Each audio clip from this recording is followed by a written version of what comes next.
lolati nafkabate Sirabadu na nafkature Leya ko hunda safurate Sira yadan no tujarame Gola namumma hukesati Wae koti basati baste Lubun ko atamin nagati Alleluya sinebisa Olma kibgaran kona harsu Atamiti anabarbade Yesus utuni milmarosu Jalalite unekobite Oji arka keraje fata Waeketi fanjali suyu Agotasi galate fata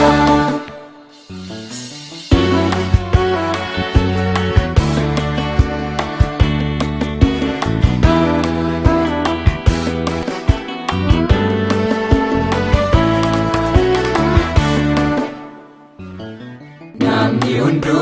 anarra gore wae koti fannabe fala Isiya daina jete dimma ke giddu sifangala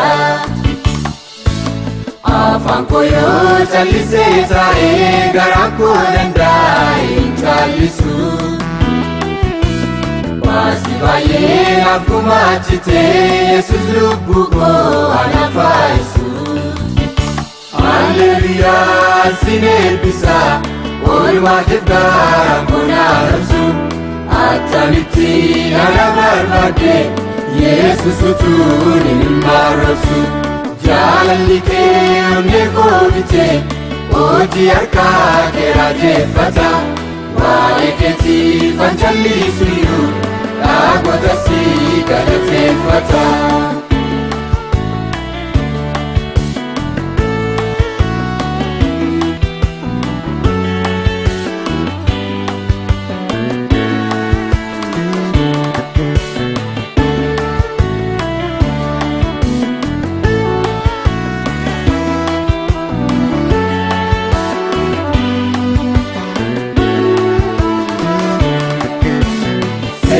Baye kesa kojira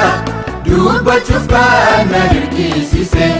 Dukkana jireenya koo sana Yesusitu na barsiise Siititti nuffite dhangatu Nama miidheen qabu kaasuke Shakkii malee si lallifadha Narkaa fudhadhu galata kee Alleluya sin eebbisa Olma kibgaran kona harsu Atamiti anabarbade Yesus utuni milmarosu Jalalike unekobite Oji arka keraje fata Waeketi fanjali suyu Agotasi galate fata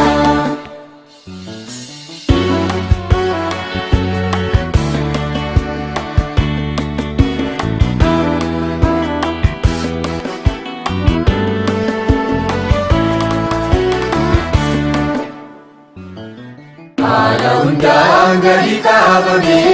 yumanaraf si sefra Jabatuin gadinan jete waeketi fanusif jira Ifni abdi kodukanae utumoe adarrakatu Atamitin gara korufte kun senara yomundagatu Alleluya sinebisa Olma kibgaran kona harsu Atamiti anabarbade Yesus utuni milmarosu Jalalike unekobite Oji arka keraje fata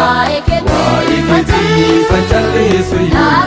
Agotasi galate fata